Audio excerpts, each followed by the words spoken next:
In light of the current worldwide financial crisis we're in, more people are warming up to precious metals as well as the idea of going back to a gold standard.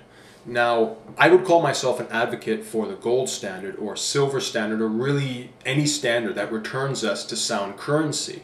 But I do think, though, simply going back to a gold standard tomorrow wouldn't just suddenly fix the problem. I think before you could even think about going back to a gold standard, the first thing you must do is abolish fractional reserve banking as well as get rid of the current credit-based financial system we have, as well as switch then to a full reserve banking system. Now, the reason you can't have a gold standard system coexisting with our current fractional reserve banking system and credit-based system is, to put it simple, they're both complete opposites of each other.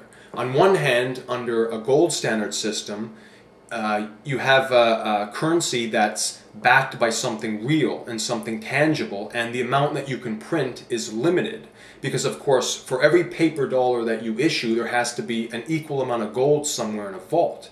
Now, on the other hand, under fractional reserve banking and credit-based system, it's basically backed by nothing, and the amount that you could issue is unlimited. Now, people that are against the gold standard, they always like to use the counter-argument that the world was on the gold standard at the time of the Great Depression.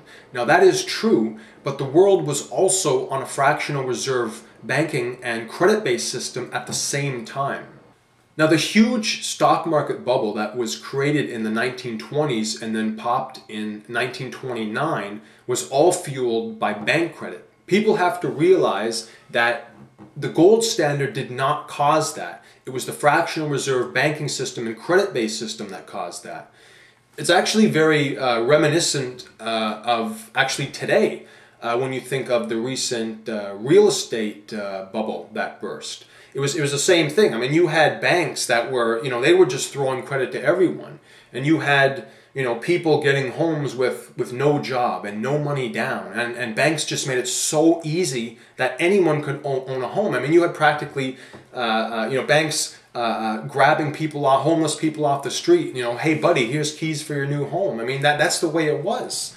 And like all this is possible with a fractional reserve banking system. That's all these bubbles are fueled by massive amounts of credit that's being issued. And it was also the same thing in the 1920s with the stock market bubble. You had people that were buying stock, and it was all fueled with all this credit. And also, just like today, in the 1920s, you had people that had this notion that the stock market would go up forever because every year it seemed to be going up, and people thought, hey, who cares if I take out a big loan and put it in the stock market because my stocks will be worth more next year and the year after that and the year after that. And they always had this notion that, they, let's say, would sell their stocks in a few years' time and then pay the bank back and make a nice profit. And that's the same thing that also happened with the real estate market. Some people were buying 2 or 3 or maybe 4 homes as an investment, and they also had,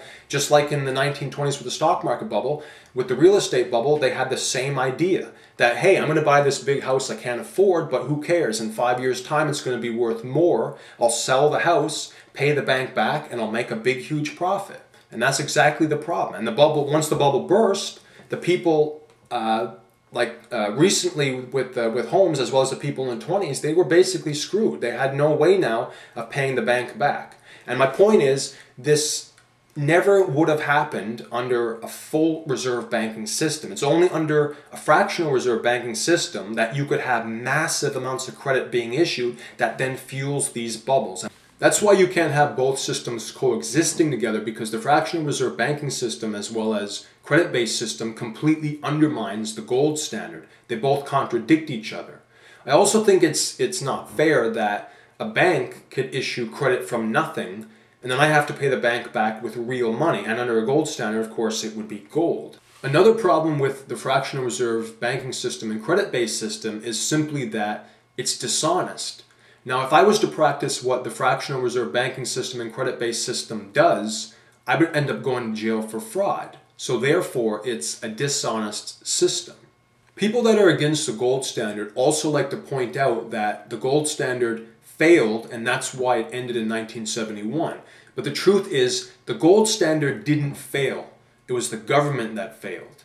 You got to realize that the gold standard is only as good as the integrity of the government running it. And of course, why the gold standard ended was because the American government was printing massive amounts of paper, but they didn't have the actual gold to back it. And eventually, the whole gold standard system fell apart due to the government's, not playing by the rules.